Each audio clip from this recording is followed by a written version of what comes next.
परिवार कोई बात पूरे परिवार को 10 खान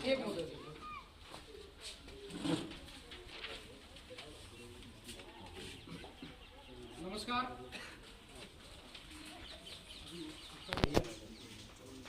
मेरा नाम धर्मेंद्र प्रजापति है। मेरा गांव हबीपुर है, आपके जस्ट पास में ही है। कोई गाँव से नहीं हूँ, लोकल हूँ, आपके बीच का ही हूँ। पेशे से वकालत करता हूँ और 18 साल का मुझे अनुभव हो चुका है कानून का। इस दौरान हमने देखा है कि हमारे कोर्ट में, कचहरी में या हमारे शासन और प्रशासन जैसे एसडीएम हुआ, कलेक्टर हुआ या अपना कोई पंच हुआ, सरपंच हुआ, इन जगहों पे हमारी दावेदारी बहुत कम है। कम का मतलब जीरो के बराबर। अब मैं पहले अकेला था, मैंने आप जैसे भाइयों को बोल बोल के वहाँ 2 4 5 वकील अब खड़े किए हैं। ठीक है, ऐसे ही अभी तक हमारा कोई एसडीएम नहीं है भरतपुर का, कलेक्टर नहीं है अपने समाज का, लेकिन सब समाजों में सब अफसर हैं। केवल और केवल कमी है अपने समाज में। अपने समाज में क्यों है कि यहाँ पे हमारे यहाँ ना शिक्षा का अभाव ज़्यादा, लोग पढ़ते कम है, काम पर ज़्यादा ध्यान देते हैं और गांव से बाहर निकलना नहीं चाहते, शहर की ओर जाना नहीं चाहते। इस वजह से हमारी शिक्षा कमज़ोर रह जाती है और कमज़ोर रहने के बावजूद हम आगे उसमें प्रयास नहीं करते। तो आपने देखा होगा, यहाँ इसी गांव की बता रहा हूँ मैं, 10वीं 12वीं BA MA बच्चे होंगे, लेकिन उनको ये नहीं पता कि ये हमने की क्यों है। BA तो कर ली, लेकिन ये नहीं पता की क्यों है कि मास्टर बनना है, कि डॉक्टर बनना है, कि कलेक्टर बनना है, कि SP बनना है। ठीक है, उनका उद्देश्य नहीं पता उनको। यानी कि चल तो दिए, लेकिन जाएंगे कहाँ, दिल्ली जाना है, मुंबई जाना है, तो फिर वो जब तक टारगेट फोकस नहीं होगा ना, यानी फिक्स नहीं पता होगा कि मुझे कल सुबह 5 बीघा खेत वो वाला जोतना है, तब तक आप नहीं जोत पाओगे, चाहे भले ट्रैक्टर है आपके पास। आप सोचोगे ट्रैक्टर का जिधर मुंह कर दिया उधर ही जोतना है, तो ये प्री प्लानिंग नहीं है। प्लानिंग के बिना कोई भी काम करते हैं तो वो सफल नहीं होता। अब हम बताएं आपको, आज हमारा यहाँ आने का मुख्य उद्देश्य क्या है। मुख्य उद्देश्य है कि आप लोगों को ये बताना कि अभी तक 75 साल हो गए हमको आज़ादी से मिले हुए। आज़ाद हुए, हुल्लड़ वाली साल बोलते हैं उसको, आप बुजुर्ग जानते होंगे। तो उस साल से लेके आज तक हमें हमारे हक और अधिकार जो मिलने चाहिए थे शासन में, प्रशासन में, वो हमको नहीं मिले हैं। नहीं मिले हैं तो इस वजह से हमारे समाज का विकास भी नहीं हुआ। आप सोचो, घर में एक कलेक्टर हो जाने दो तो वो पूरे गांव की हवा बदल सकता है। ठीक है, अब यहाँ कलेक्टर का यहाँ तो छोटी पोस्ट पर भी तैयार नहीं हो रहे, तो तैयार कब होंगे, जब हम उनको जगाएंगे कि भाई पढ़ो और पढ़ के फला कोर्स करो, फला कोर्स करो, फला कोर्स करो। इस प्रकार की जागृतियाँ हमको चाहिए। ऐसी जागृति आएंगी जब हम एक दूसरे से बातचीत करेंगे। हम क्या है, आप यहाँ मस्त हैं, हम अपने गाँव में मस्त हैं, कोई शहर में मस्त है, कोई कहीं पे मस्त है। आजकल आना जाना भी बहुत कम हो गया है। जब से ये मोबाइल आया है तब से मोबाइल की वजह से बहुत सारा काम हमारा दूरियां हो गई हैं, बहुत केवल फॉर्मेलिटी के लिए जाते हैं। तो अब क्या है, इस प्रकार की दूरियां बढ़ती जा रही हैं, तो इनको नज़दीक लाने के लिए छोटे छोटे कार्यक्रम करके और अपने हक और अधिकारों को प्राप्त करने के लिए पूरे राजस्थान के अंदर जो बुद्धिजीवी वर्ग बैठा है, उसमें जैसे भरतपुर में नहीं है, लेकिन जयपुर में कलेक्टर भी है, हाई कोर्ट का जज भी है। आप सुन सकते हो क्या, हाई कोर्ट का जज, प्रजापत समाज का हाई कोर्ट का जज भी जयपुर में है, लेकिन आपको जानकारी नहीं है। ठीक है, मुझे है, मुझे क्यों है, मैं उस फील्ड का आदमी हूँ। ठीक है, अब ये जानकारी यदि मैं आपको नहीं देता तो आपको कैसे पता चलेगा। वो जज गंगानगर जिले का है, यानी पश्चिमी राजस्थान। पश्चिमी राजस्थान में शिक्षा हमारी अच्छी है और पश्चिमी राजस्थान के 2 4 5 नेता भी ठीक ठाक हैं। आपने नाम सुना होगा मदन प्रजापति का। मदन प्रजापति बाड़मेर में एक जगह है पचपदरा, उस जगह पे वो मंत्री है। तो ऐसी स्थिति में जब तक हमारे यहाँ से शासन और प्रशासन में भागीदारी के लिए लोग आगे नहीं आएंगे तब तक वो काम नहीं बनेगा। और जब तक हम घर से बाहर नहीं निकलेंगे तो हमें शहर के बारे में पता नहीं चलेगा, और शहर वाले जब तक राजधानी में नहीं जाएंगे, जयपुर नहीं जाएंगे, तब तक जयपुर के बारे में पता नहीं चलेगा। आपने देखा होगा छोटी सिटी में लोग रात को 8 बजे सो जाते हैं। ठीक है, आप कभी बम्बई दिल्ली के बारे में पूछना, वो 12 बजे से पहले तो सोते ही नहीं है। यानी वो 24 घंटे में से लगभग 18 घंटे वर्क करते हैं, 6 घंटे आराम करते हैं केवल। इस देश का जो सबसे बड़ा जो न्यायाधीश है वो केवल 6 घंटे सोता है, मोदी भी लगभग 6 से 7 घंटे सोते हैं, बाकी का काम करते हैं। और हमारे यहाँ क्या है कि हमारे पास ना तो टाइम है, ना पैसा है, ना जूता है, ना पावर है, कुछ भी नहीं है, और अपने अपने ईगो में हम जी रहे हैं। मैं उससे बात नहीं करूँगा, उसने मेरे को गाली दी थी, आप मुझसे बात नहीं करेंगे, मैंने आपको राम राम नहीं की थी। हम छोटी छोटी बातों में उलझे हुए हैं, इन चीज़ों को भुलाना पड़ेगा, और भुला करके हमको एकजुटता से 28 तारीख के महाकुंभ में जाना चाहिए। क्यों जाना चाहिए? यहाँ पे जब आप जाओगे ना, तब आपको पता चलेगा कि आपकी ताकत क्या है। इतनी सी नहीं है यहाँ बैठे, इतनी सी आपका वहाँ एसपी भी मिलेगा, कलेक्टर भी मिलेगा, मास्टर भी मिलेगा, डॉक्टर भी मिलेगा, आपको चपरासी भी मिलेगा, बेरोजगार भी मिलेगा, हर वर्ग का आदमी आपको वहाँ मिलेगा, आपके नेता लोग भी मिलेंगे। आपको पता है बहुत सारे अलग से क्लासें चलती हैं, मोटिवेशनल क्लास बोलते हैं, जोश बढ़ाने वाली। अब जोश बढ़ाने वाली क्लास क्यों चलाई है? वो इसलिए चलाई है कि जिन चीज़ों को हम भुला चुके हैं, जिनसे हमें हक और अधिकार मिल सकते हैं, उसके लिए अलग से ट्रेनर होते हैं, वो ट्रेनिंग देते हैं, आपको मेंटली तौर पर तैयार करते हैं। एक खुराक होती है, जैसे खाना खाते हैं तो पेट भर जाता है, ठीक है, लेकिन दिमाग का खुराक बढ़ेगा किस चीज़ से?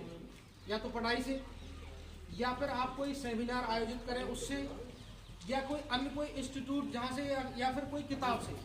अब आप किताब भी नहीं पढ़ना चाहते, किताब नहीं पढ़ेंगे, सम्मेलन में नहीं जाएंगे, कार्यक्रम में नहीं जाएंगे, ट्रेनिंग में नहीं जाएंगे, तो फिर आप जहाँ पे हैं वहीं पे रहेंगे। कुछ पाने के लिए बहुत कुछ खोना पड़ता है आजकल। पहले कुछ पाने के लिए कुछ खोना पड़ता था, लेकिन अब कुछ पाने के लिए बहुत कुछ खोना पड़ता है। जैसे अभी हमारे गुरुजी हैं, ये अध्यापक है, सरकारी कॉलेज में है, सरकारी स्कूल में है, इनको क्या लगी है आपके यहाँ आए हैं?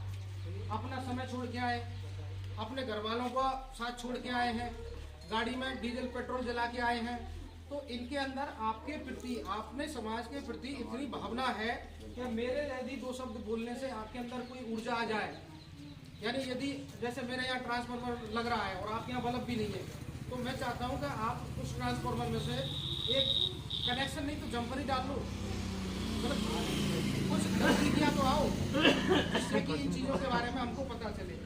ये जो आप देख रहे हैं पेपर, ये पेपर हम सबको देंगे आपको, ठीक है, इसमें कुछ भी नहीं लिखा है, और लिखा है तो बहुत कुछ लिखा है।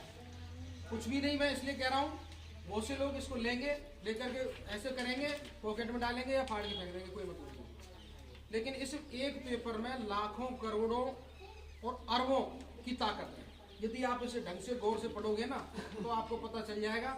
इसमें मुख्य जो बात है ना, वो है अपने समाज का एक बोर्ड बना हुआ है, जिसे कहते हैं माटी कला बोर्ड। माटी कला बोर्ड जो माटी का काम करते हैं उनके लिए बना था, लेकिन कुछ चालाक लोगों ने उसमें शिल्प शब्द और जोड़ दिया, तो अब हो गया वो शिल्प एवं माटी कला, जिसमें आज तक कुमार प्रजापति समाज का अध्यक्ष नहीं बन पाया। क्यों नहीं बन पाया? कि हम एकजुट नहीं हुए, कहीं पे नहीं हुए, ना तो गांव स्तर पर, ना तहसील स्तर पर, ना जिला स्तर पर, ना राज्य स्तर पर। जब तक हम एकजुटता नहीं दिखाएंगे तो सरकार हमें गिनती में नहीं करती है। आपको पता है भरतपुर का इतिहास बहुत बड़ा है, यहाँ पर गुर्जर समाज ने पटरियां तक उखाड़ी, तब जाके उनको कितना परसेंट मिला? 5% के।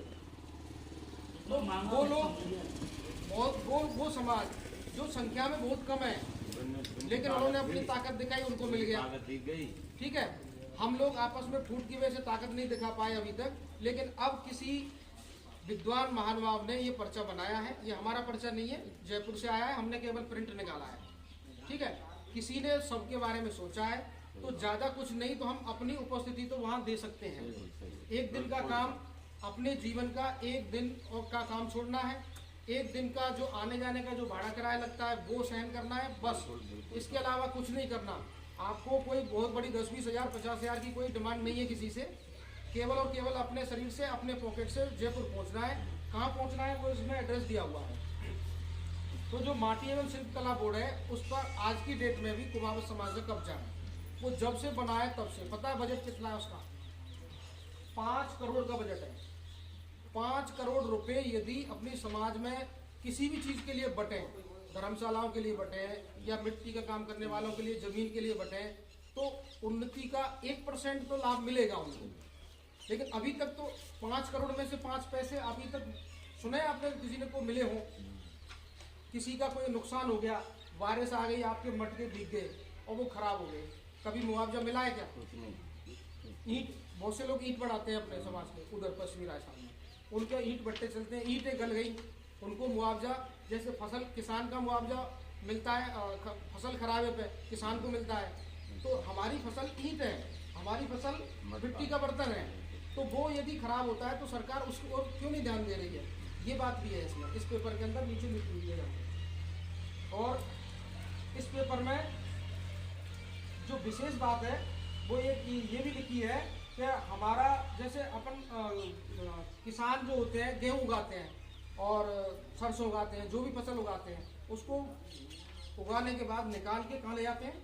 मंडी में। तो किसान के लिए किसान मंडी है, अनाज के लिए अनाज मंडी है, सब्जी के लिए सब्जी मंडी है, मटका वालों के लिए क्या मटका मंडी है कहीं?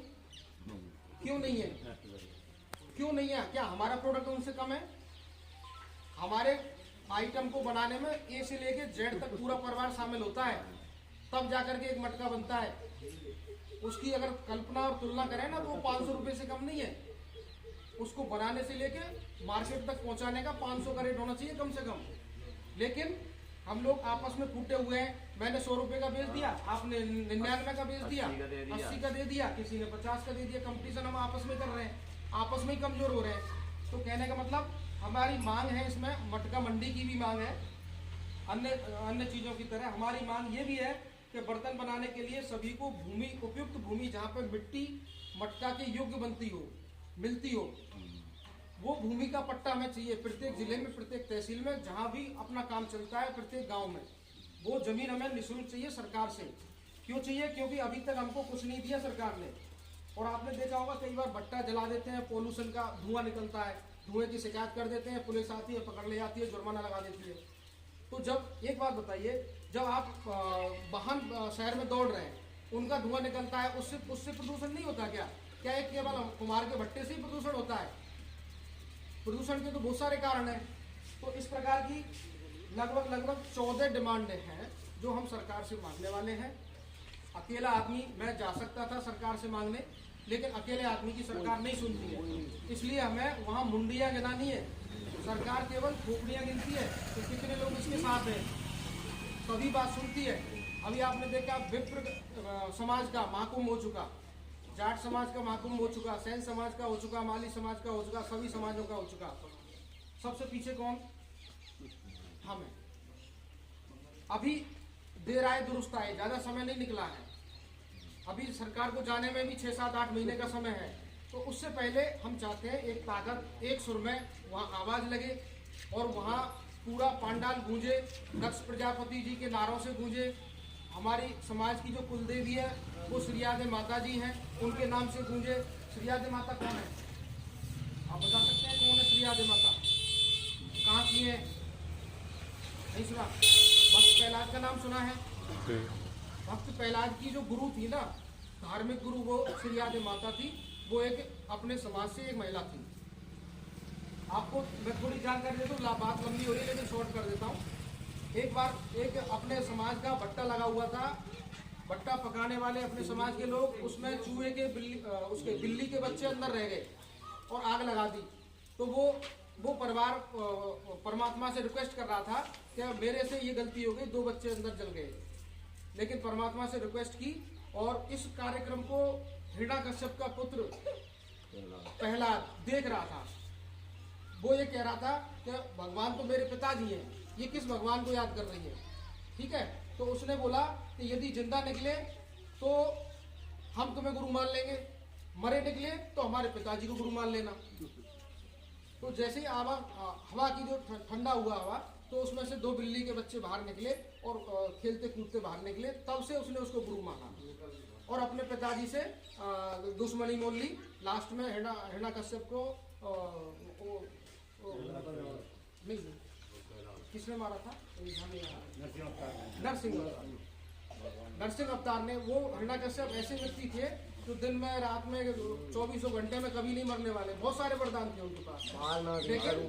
लेकिन हर चीज का अंत होता है, बुराई का अंत होता है। अब बुरा समय हमारा जा चुका है, अच्छा समय आने का मौका है, इसलिए हम सबको इस महाकुंभ में चलना चाहिए। एक दिन का त्याग हमें करना चाहिए, और एक दिन का त्याग यदि आप करते हैं तो आने वाली सैकड़ों पीढ़ियों के लिए आप वो इंतजाम कर जाएंगे जो हम नहीं कर पाए, लेकिन अब हो जाएगा। सबका साथ सबका विकास जब भी हो पाएगा जब हम सब लोग साथ रहेंगे। एक और पेपर है हमारे पास, 2 मिनट इस पर भी बता देता हूँ। आपके गांव में कितने घर हैं मुझे नहीं पता, आपके गांव में कितने समाज के लोग हैं ये भी मुझे नहीं पता, लेकिन हम एक कार्यक्रम कर रहे हैं, ये हमारे अध्यक्ष जी बैठे हैं, इनके दिशा निर्देशन में कर रहे हैं। ये है अपनी पूरी समाज का डाटा मतलब समझते हैं, विवरण, रिकॉर्ड है। जैसे जमाबंदियाँ होती हैं वो रिकॉर्ड होता है। जैसे अपना आप जाएंगे वोट डालने को, एक वो होती है वोटर लिस्ट, वो एक रिकॉर्ड होता है कि इस गांव में इतने लोग हैं, इतने पुरुष हैं, इतने स्त्री हैं। तो ये इस प्रकार का ये डाटा है। इस डाटा में हमने जगह जो लिखा है, जो 4-5 कॉलम जो बनाए हैं, उसका महत्व बताता हूँ ये क्यों जरूरी है। महाकुंभ भी जरूरी है और ये काम भी जरूरी है। ये काम भी है, हम चला रखा है, पूरे देश में चल रहा है, केवल यहाँ पे नहीं, इस गांव में नहीं, राजस्थान में नहीं, उत्तर प्रदेश में, बिहार में, MP में, महाराष्ट्र में, कर्नाटक में, बंगाल में, ये काम सब जगह चल रहा है अपना। इसमें आपका नाम आएगा पहले कॉलम में, उसके बाद पिताजी का नाम आएगा। नाम इसलिए डाला है कि अब तक आप मेरा नाम नहीं जानते, मैं आपका नाम नहीं जानता था। ये अगर किसी कागज़ में भर के दे देंगे तो हम इसे अपने ऑफिस में ले जाएंगे, ऑफिस में से कंप्यूटर में चढ़ाएंगे, कंप्यूटर से सारी दुनिया उसको देख पाएगी कि यार फलाने गाँव में, हंसवाड़ा के अंदर भी फला व्यक्ति रहता है। अब एक नाम के कई व्यक्ति होते हैं, हो सकते हैं, कई समाज में हो सकते हैं, तो हमने पिताजी का नाम भी लिखा है। इसके साथ साथ मोबाइल नंबर लिखा है। मोबाइल नंबर इसलिए लिखा है कि कई बार ऐसा होता है कि कोई ज़रूरत पड़ गई इमरजेंसी में कि भाई हमारे यहाँ इतने आदमियों की सख्त ज़रूरत है, या कोई हारी बीमारी हो गया, तो आपका फ़ोन नंबर हमारे पास आ गया, हमारा आपके पास आ गया। या हमें ये देखना है कि इसमें जो अगला कॉलम है स्त्री पुरुष का है, इस गांव में कितने स्त्री है, कितने पुरुष हैं। स्त्री हैं तो वो क्या करती हैं, क्या काम है, कहीं बेरोजगार हैं क्या, या रोजगार से हैं, तो ये भी पता करना है। अगर बेरोजगार हैं तो हम रोजगार दिलाने का प्रयास करते हैं। हमारे अध्यक्ष जी ने एक रोजगार कार्यक्रम अभी किया है कुछ समय पहले, जिसमें बहुत सारे लड़के, सातों जात के, सभी समाजों के, वहाँ पर इन्होंने जॉब दिलवाया इनको। और पुरुष कितने हैं, पुरुषों में अनमैरिड कितने हैं और मैरिड कितने हैं। हमको लड़का लड़की ढूंढने के लिए जो पहले जाते थे ना, 2 आदमी मोटरसाइकिल पे जाते हैं, तो 500 का चलाने वाला 500 का पीछे बैठने वाला रोजगार छोड़ता है। ठीक है, रोजगार छोड़ेगा तो 1000 का नुकसान हुआ, 500 का पेट्रोल, 1500 का नुकसान हुआ। आप गए देखने लड़का, मान लिया आप गए कामा जाने में और आने में लगभग 500 का पेट्रोल फूक जाएगा आपका। यदि ये डाटा आपके पास होगा तो वो बच जाएगा। साथ में ये चीज़ और बचेगी कि आपका आने जाने का जो दुर्घटना का जो रिस्क है ना, वो भी बचेगा आपका, क्योंकि आप जाओगे ही नहीं तो फिर रिस्क कहाँ से आएगा। आपको यहीं से फ़ोन पर पूछना है, फ़ोन लगा के, भाई कामा में फलाने से मैं बोल रहा हूँ, मेरे यहाँ एक लड़का है, तुम्हारे यहाँ लड़की बताइए डाटा के हिसाब से। ये डाटा हमने देखा है और डाटा के हिसाब से तुम्हारी लड़की है। आपको वीडियो कॉल करना है और नहीं फ़ोन पे लड़की को देखना, लड़के को भी फ़ोन पे दिखाना है, आने जाने का लफड़ा ही नहीं। तो एक चक्कर, एक बेटी का बाप होता है ना, तो कम से कम 50 चक्कर लगाने के बाद में उसको एक लड़का पसंद आता है। तो 50 चक्कर में 1500 के हिसाब से आप गुणा कर लीजिए, 50 × 1500 जब आप करेंगे तो 15×5 = 75, यानी 75,000 रुपये तो आपने यहाँ घर बैठे बचा लिए यदि आप वो घर के देते हैं। ठीक है, इसके अलावा मैंने आपको बताया इसमें रोजगार की चीज़ भी छुपी हुई है। इसके अलावा इसमें जो छुपा हुआ है वो व्यवसाय छुपा हुआ है। व्यवसाय के अलावा नौकरी भी छुपी हुई है। यदि कोई योग्य बच्चा है जो नौकरी करना चाहता है, किसी चीज़ से अटक रहा है, कोई चीज़ समस्या आ रही है, कोई भी प्रकार की एजुकेशन में समस्या आ रही है, तो वो आसान हो जाएगा। तीसरा है वैवाहिक स्थिति। वैवाहिक स्थिति में यह है कि मैरिड अनमैरिड का डाटा आपको मोबाइल पे मिलेगा। आप सेलेक्ट कर लीजिए, कहीं किसी से पूछने की जरूरत नहीं है, क्योंकि लड़का वाला कई गुण छुपा लेता है, लड़की वाला भी छुपा लेता है, और बिचौलिया बढ़ा चढ़ा के बता देता है, और हम शादी संबंध कर देते हैं, और 1 महीने बाद वो धीरे धीरे पोल खुलती है दोनों। तेरा तो लड़का लच मारता है, पैर से लटका है, वो कहता है, फिर लड़की को तीखा दिखता है। तो ये जब शादी के बाद पता चलती है ना, तो मुकदमा आता है, वकीलों को भला होता है। ठीक है, तो पहले ही आप मोबाइल पे वीडियो पे चला फिरा के, घुमा फिरा के, नाते गोते यहीं बचाओ, मोबाइल पे यहीं पे लास्ट तिलक लगाने जाओ, केवल आपके 75,000 ही बचेंगे। और साथ में एक और है, पड़ोसी का नंबर भी आपके पास होगा, ऐसा कागज। जैसे जहाँ 40 घर है तो 40 का हम भर के ले जाएंगे, शादी है के घर में, तो 39 लोगों से पूछ सकते हैं हम कि इसका छोरा कैसा है भाई, खाता पीता है क्या। ठीक है, तो ये चीज़ से भी हम बचेंगे। आने वाले समय में बहुत सारे मुकदमे जो होते हैं ना, वर्तमान में जो हो रहे हैं वो नहीं होंगे। ये भी ये फार्म भर के आप देते हैं। इसके अलावा हमारे समाज में राजनीतिक का बहुत अभाव है। हम समाज सेवा तो सब लोग करते हैं, लेकिन राजनीति करना कोई नहीं चाहता। ये आप समझ रहे होंगे, राजनीति का नाम आते ही कान खड़े हो जाते, भाई कौन पड़ेगा लफड़े में। लेकिन बिना राजनीति के काम भी नहीं चलता। आपको मैं एक एग्जाम्पल दे रहा हूँ, राजनीति ऐसा ताला है, वो 100 तालों की चाबी है। आप एक सरपंच बना दो और कोई लफड़ा हो जाने दो, वो यहीं से थानेदार को फोन करेगा ना, अरे भाई ये मेरा आदमी है छोड़ देना, उसकी औकात नहीं है थानेदार की, नहीं छोड़ेगा। पर बनाओ तो सही सरपंच। अब सरपंच कैसे बनेगा? सरपंच बनेगा इस डाटा से। आप मुझे डाटा भर के दो, मैं आपको सरपंच दे सकता हूँ। मैं का मतलब ये डाटा, क्योंकि हम वहीं से हमारी टीम बात करेगी आपके इलाके का। जैसे आप यहाँ पे चुनाव लड़ रहे हैं तो डाटा हमारे पास वहाँ पे है, हम कंप्यूटर में सेव करेंगे इसको। सेव करने के बाद मान लिया राम सिंह जी चुनाव लड़ रहे हैं, मान लिया राजवीर जी चुनाव लड़ रहे हैं, राजवीर जी ने हमारे को सूचना दी कि वकील साहब मैं चुनाव लड़ रहा हूँ, तुम्हारे पास डाटा है, मेरी वोट बनवाओ।